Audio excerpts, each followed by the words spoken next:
From the 12 News I-Team, a case that's been stuck for years, going in circles, is finally coming to an end. Major McKenzie was sentenced to 3 decades in prison for killing 2 men in Phoenix back in 2020 in 2 separate cases. The I-Team's Erica Stapleton has been covering this case extensively. Tonight, she explains why gaps in the mental health care system are at the center of this case. A long-awaited day in court. You learn to live with the pain, you just never heal it. For Michelle Rubio's family. I don't want another family to go through what we are going through.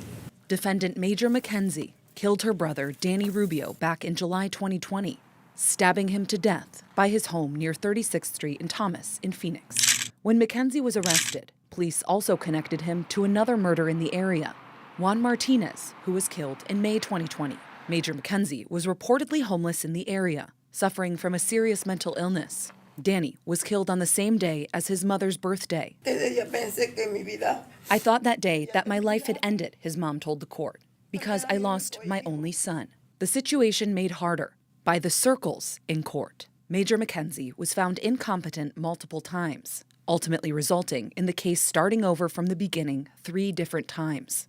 The I-Team learned Major McKenzie had been diagnosed with schizophrenia as a teen and was in and out of jail, prison, and mental health care facilities for most of his life. He was taken to a psychiatric facility in the weeks before Juan and Danny were killed, but records indicate he was ultimately discharged without getting further help. Major McKenzie's sister, who asked we not reveal her identity when we spoke to her in February, called the situation a failure. If he would have been able to get help, we would not even be having this conversation. Back in court, McKenzie's attorney also highlighting the impact of a serious mental illness. The world in which he lives in is not the reality that everyone else sees.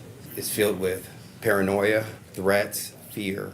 His attorney said substance use was also a factor, and that Major McKenzie didn't remember the crimes, something Major himself pointed out.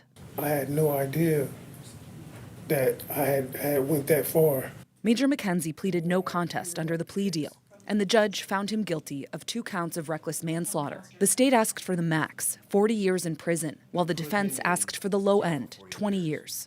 We're not helping the problem. We're warehousing him.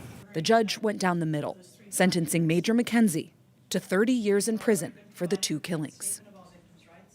Erica, you've been covering this case for a while, and it's very complex. What stood out to you about the sentencing? Well, Mark, it's all the ways Arizona's mental health care system touched not only the sentencing, but this entire case. After imposing the sentence, the judge told Major McKenzie that she's recommending the Corrections Department place him in a facility where he can get treatment, noting that those options in Arizona are limited. She said, quote, "Unfortunately, that's the best we have to offer at this time. This case opens up conversations about Arizona and what resources are available to those with serious mental illnesses before and after a bad outcome like this." We're in the newsroom tonight. Erica Stapleton, 12 News. All right.